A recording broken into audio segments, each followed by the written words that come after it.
But there is something that show did for us, like the appointment viewing that was and the crazy. preparing, because you guys were pushing boundaries. Yeah, how that did you show even was- allow that? How did you get it to be there? I think it's like one of those things that slipped through the cracks. No one noticed. Yeah, I always thought that because there was a disclaimer at the top of the show.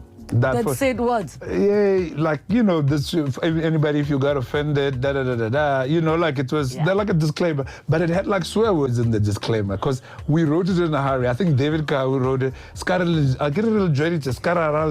but it had like, we don't give a or words like those. For a disclaimer, you couldn't have that with the BCCSA. So for a whole season that ran with no problem, everybody loving the show.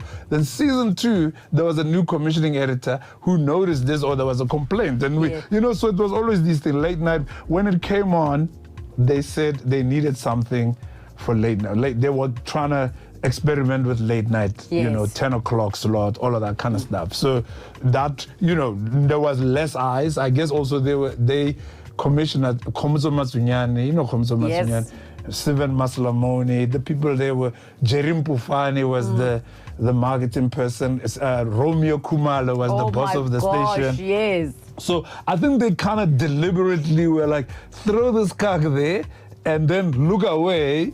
But if nobody complains, then we know that there's a late night situation. And it worked. I mean, to this day, people are still asking me when that show's come back, and it's over 20 years later,